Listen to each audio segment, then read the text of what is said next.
83 cents a month. Yes, only 83 cents a month to receive each month the Nostalgia USA, the only digital magazine that has over 12 hours of audio and video integrated throughout each issue. Now, I know that everyone listening to this podcast now over 11 years, all free, can afford 83 cents a month. So I'm asking that everyone who enjoys my podcast subscribe to the Nostalgia USA today, which is a real value. Think about it. 83 cents a month, you get this fantastic Nostalgia USA digital magazine and all the podcast.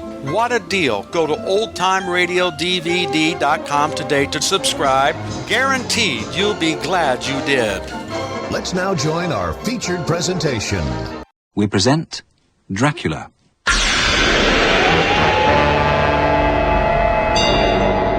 Now that Arthur Holmwood and Quincy Morris have been convinced of the existence of the vampire, the friends must find Count Dracula. But how? Dracula.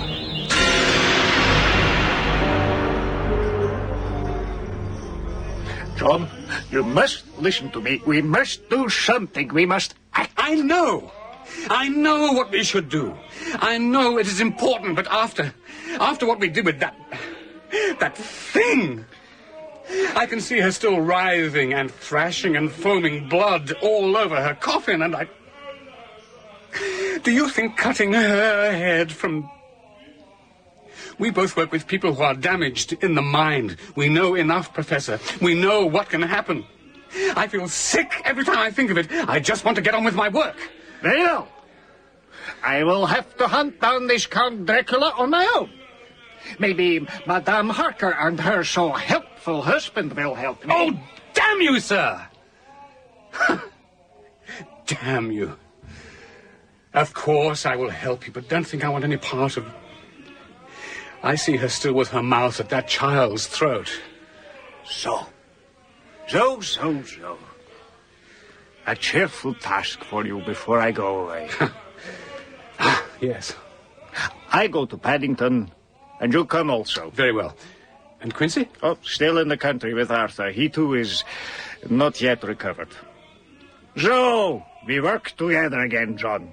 And the esteemed Madame Mina Harker. Dear boy, she will easily be to recognize. I recognize her myself, but I cannot stay. Researches to do. A telegram to send to her husband, the estimable Harker. How on earth, in this crowd, am I supposed to recognize Mrs. Harker? Look for the sweetest face girl you can see, and she it will be. Now, take her to Purfleet. I'm not sure my asylum is the place for a young lady. God says this is a strong girl. She has heard things and seen the result of such things you have never even dreamed of. So, a few locked-up lunatics will not disturb her sleep. In any case, I told her husband she would be there. Damn it, man, you have the cheek. The devil, yes. You read her papers and the Journal of Harker. It's dreadful. Oh, so good. You have them in your mind. Keep them safe until my returning from Amsterdam. I have a person I must talk with before we begin the hunt. So, good morning to you. Come in. But, Professor, damn the man, but he's infuriating at times. Dr. Stewart? Oh. Yes, I am, Doctor. Mrs. Harker? How on earth did you recognize me? I have read your description, sir, in the letters of our dear friend. And we met once, I believe.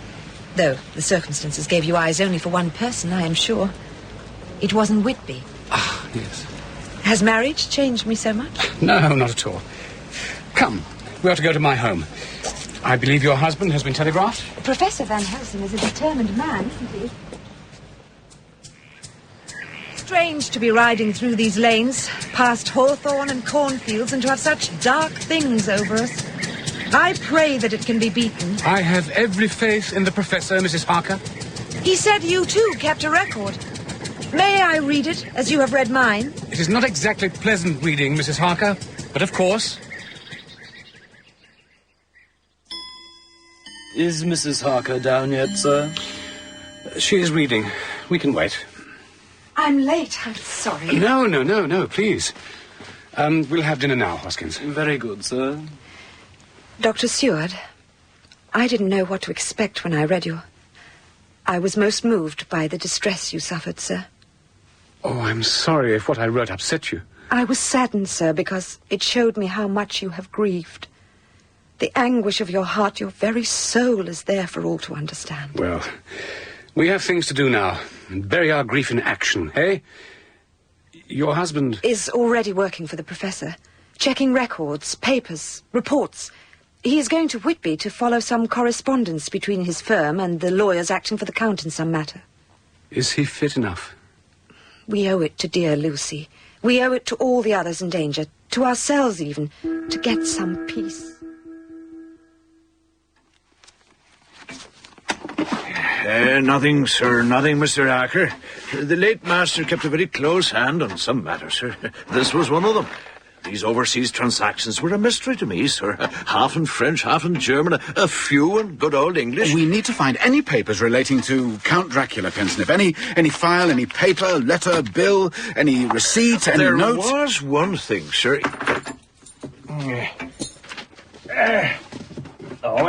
Here we are, sir, the private daybook. Good. Let me see. Dates, 6 months back. Oh, earlier than that. I remember the first letter I penned, sir, was a year back September. Let's see. Mrs. Wilson's emeralds, no. Damn it! Here it is. Property. Oh, there was a deal of property involved. I think not only through us in Exeter, but others in London, sir, and the north, I believe. I will be taking the train. Mr. Arker? To Whitby. It is not an easy matter. Nay, lad, I'm not prying into your business. I had knowledge of your late master, and liked what I heard. So, if you say it's a matter of urgency, it is. And Billington, and Hampton are at your service. You're more than generous. I have in my office a box or two of papers, relevant, I believe.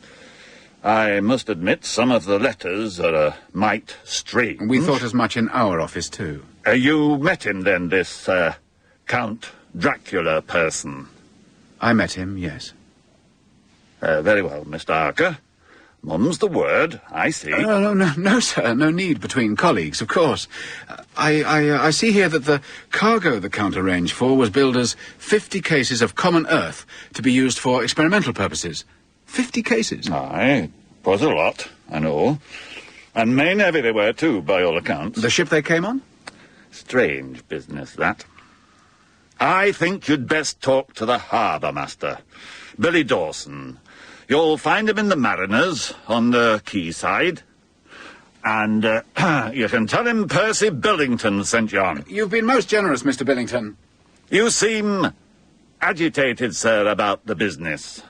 I don't understand why 50 cases of common or garden earth should be cause for agitation. Nor would it be, sir, if that were all that was in those cases.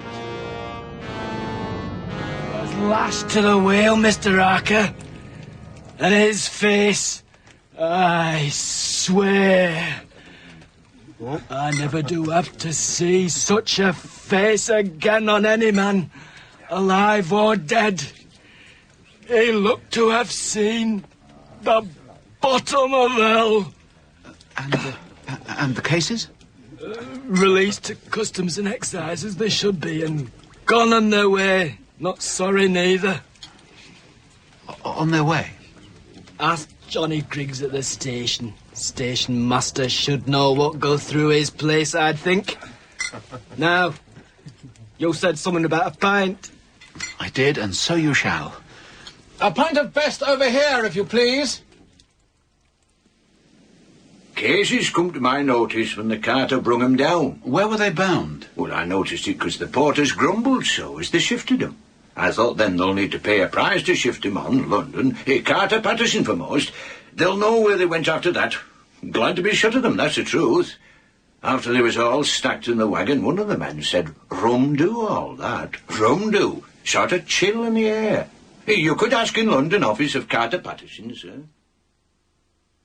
I have a telegram from Jonathan Harker. What's the news? Is he coming to join us? I know someone would be might glad to see him. After he's done a little more investigation. Oh, it seems, Mina, that your husband fancies himself as Mr. Sherlock Holmes. I wish he would join us, gentlemen. I feel, well, I do miss him. Ma'am, of course you miss him. A new husband. We're sure we understand. He won't be long away, will he, John? It seems not. He has some news. Tell us, if you please, John. Yeah, do tell. I will read it. I saw one of the men who brought the cases on. I am satisfied. I am satisfied it is all of them. They were brought... what did the man say? Honest, Gov, the house was rum, all right. Ain't been touched in 100 years.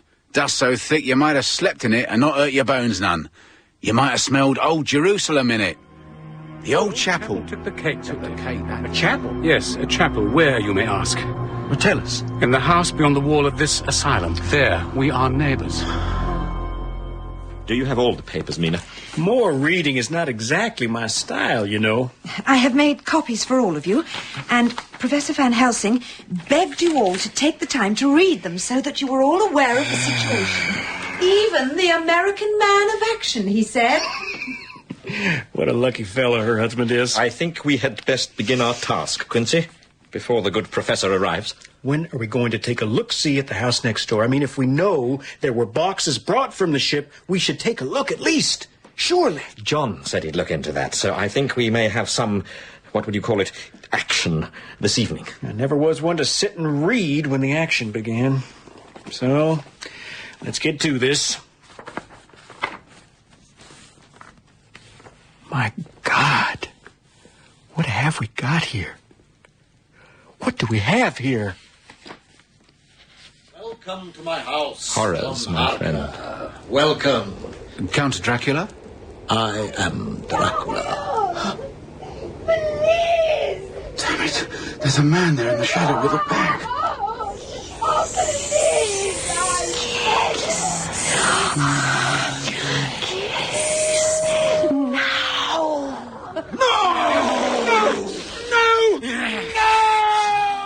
This is filth indeed. Vile stuff. Vile. Read on. Read it all. We must know it all, my friend. Mrs. Harker, are you happy to be here?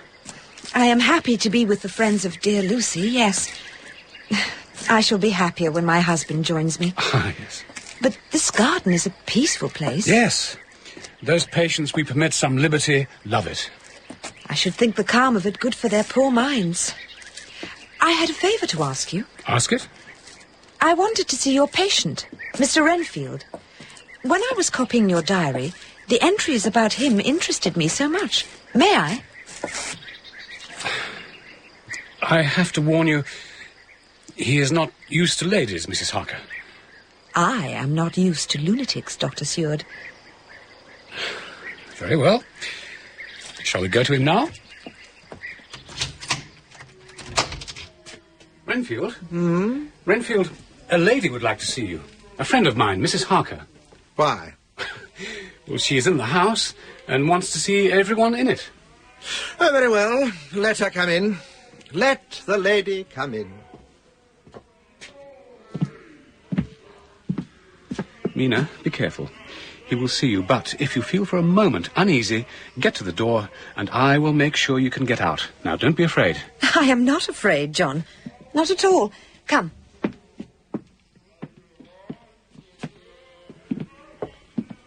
Good evening, Mr. Renfield. You see? I know you. Dr. Seward has told me of you. You're not the girl the doctor wanted to marry, are you? You can't be, you know. For she's dead. She was a dear friend of mine, Mr. Renfield. Then I am sorry for you. And for the doctor, of course. They say he'd make a good husband. I'm sure he would. I have a husband of my own. Then what are you doing here? My husband and I are staying on a visit with Dr. Seward. Don't stay.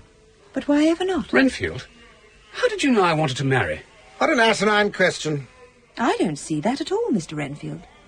You will, of course, understand, Mrs. Harker, that when a man is loved and honoured, as our host is, everything regarding him is of interest to our little community. Yes, of course. He's loved not only by his household and his friends, but even by his patients, who, being some of them hardly in mental equilibrium, are apt to distort causes and effects.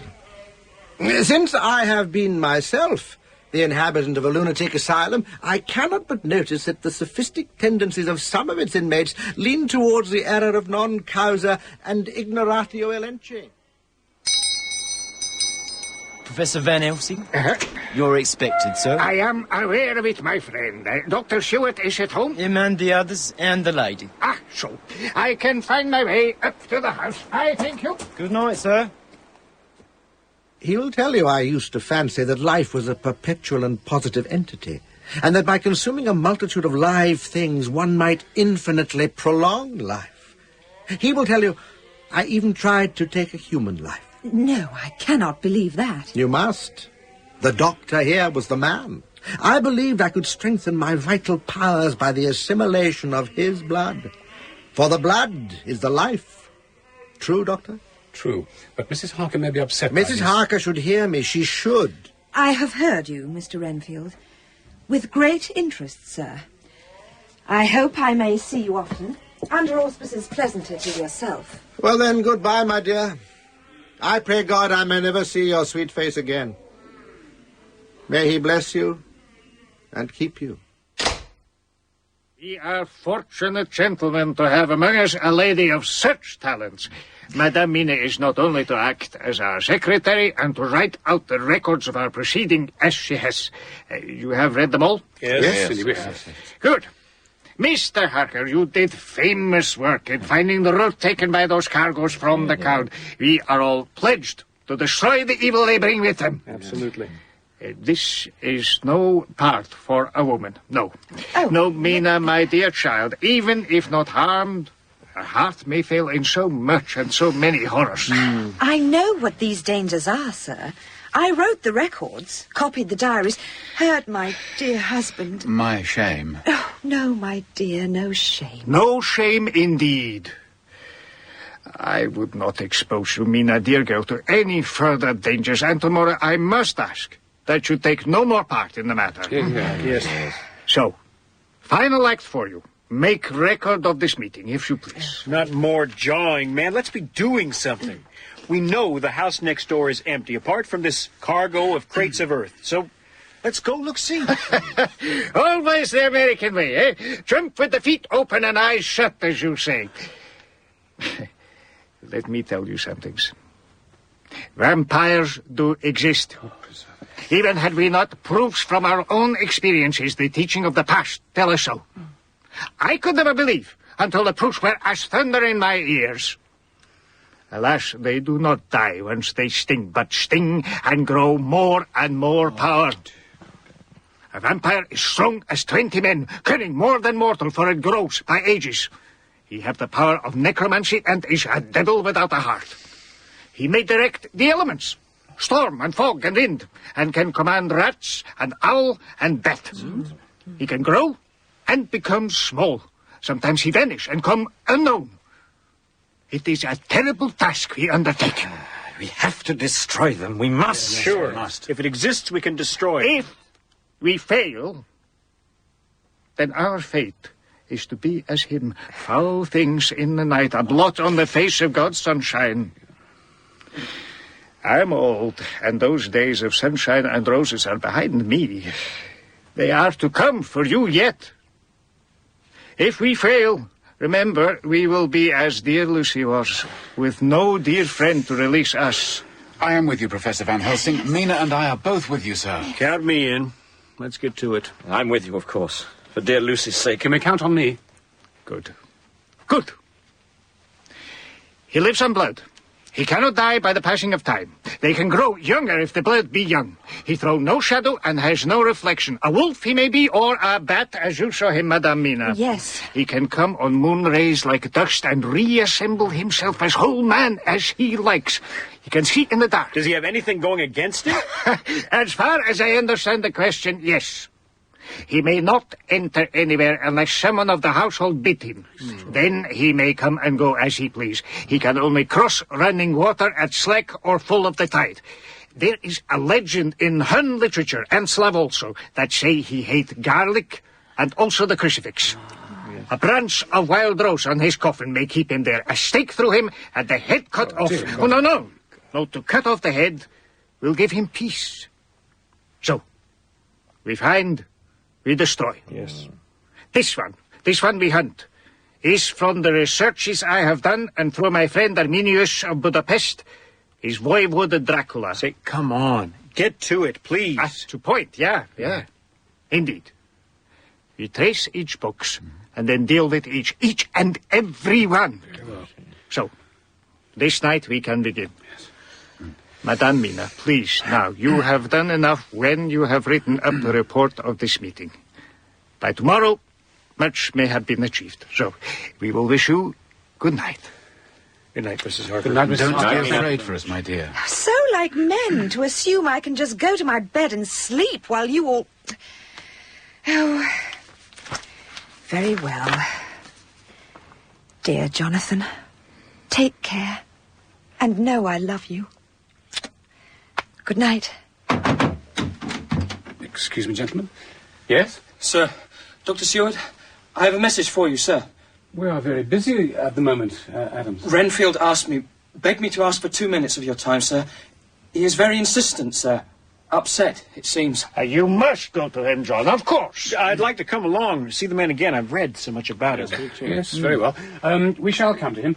Warn him that some friends of mine wish to... Yes, sir. I come with friends, Mr. Renfield. Dr. Seward, gentlemen, I'm honoured. You must forgive the circumstances. Lord Godalming, I believe. Indeed I am, sir. I had the honour of seconding your father for the Wyndham, a much-loved and honoured gentleman. I grieve with you at his death. You remember Quincy Morris? How do you do, sir? Mr. Morris, you should be proud of your state, sir. Its reception into the Union will do honour to both. John, I thought... You thought me mad. I am, from time to time. I have to beg you, Dr. Seward, to let me free. Please, to let me go free from here now, tonight. Instantly away from here. I'm afraid I cannot do that. You must do it. You have to do it, I beg you. Let me go free. I will do anything for you, but I must not stay here in this house. You are quite safe here, Renfield. Perfectly safe. I may be safe in your eyes. Others may not. I know things. I have seen things, promised things. Time presses. The moment of our death is closer and closer, and I would die. And please let me. No? No, sir. Impossible. I cannot tell you my reasons, but be assured they are noble, honourable, good, and unselfish. If you but let me go, you would count on me as one of your friends.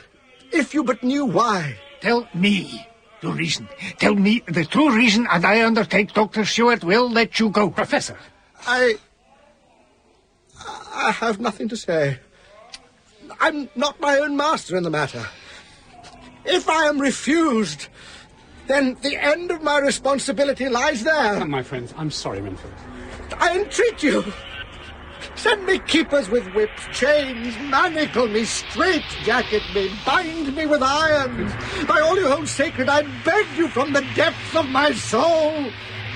By all you hold dear, by all you love, take me out of this and save my soul from guilt. I am sane.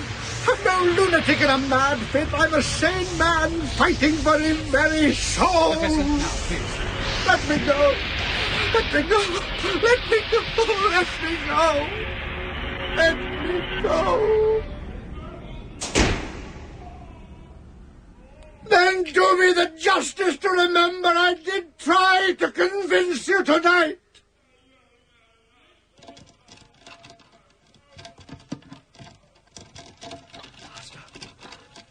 Master. Master. Master. Master. I am coming. Oh, Jonathan. Dear Jonathan. Oh, love you. Love.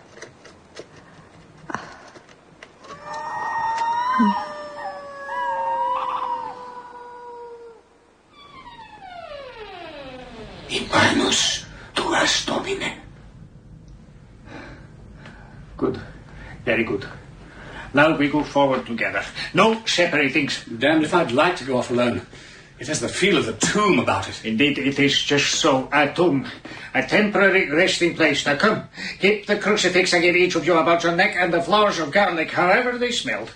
Keep them close and keep within the light of the lantern. Say, Professor, I see you got a life preserver and a good old Colt. I have the gun for other dangers, should there be any. It will not stop the undead. Are we ready? Yes. So, you have the plan of the building, John? Yes, and I know the general shape of the house. It's filthy, and no footprints in the dust. So no one has been here for a long time. Sherlock Holmes, indeed. John, lead us to the chapel. Rats. Here? God, how I hate rats. I remember once, down the Orinoco... Here. This nailed door, the chapel door. Now, we open and go inside, and there we shall see. Good Lord above! Did you ever see so many, so big, like cats? I once saw a pack of these tear down a full-grown bull. It was bones in 5 minutes flat.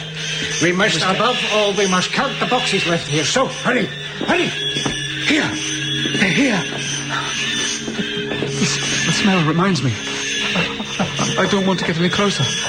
I can't. Easy now, Harker. Easy, my boy. Count and I stay here with our so brave friend, Jonathan Harker, my boy. Sorry. Scared silly. Bit of a coward, as I told you. Oh, no, sir. As brave a man as I know. To come here when you have seen what you have seen and have, but oh no, brave man. Hurry! These rats are multiplying. Look at them. Waves of them. Come, my friends. Let's get out of this stench and field. Hurry now, hurry! Shut the door! The door! In those rats, you see something of the power of the undead. Now, how many boxes are left? I counted 12 down the west side. Only 7 up the aisle. John? 10 in the side chapel. It's 29 out of 50. So, we have inquiries to make, Jonathan Harker, from your friends, the Carters and the London solicitors. Yes. We must hunt down the rest. We must. So, come home to resting.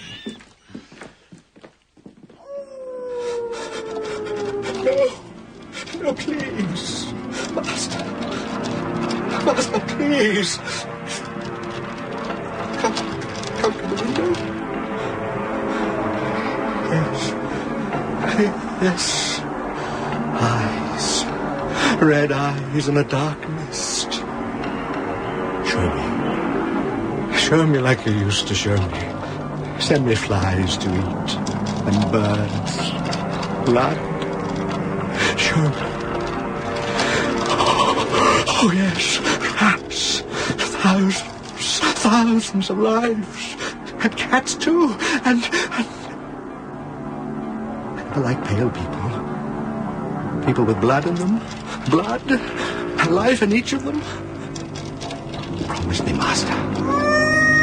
If I let you into me, promise me. Yes. Come in and come in, Lord and Master. No! Stay here! Master! Stay! Not her! No! You promised! Sweet blood. No!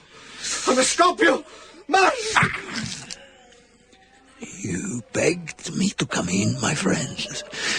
Now I may have whatever I want here. Your neck, your blood. Oh, that white neck. Her sweet breath. The pulsing blood at her throat. Mine, Madamina. Mine.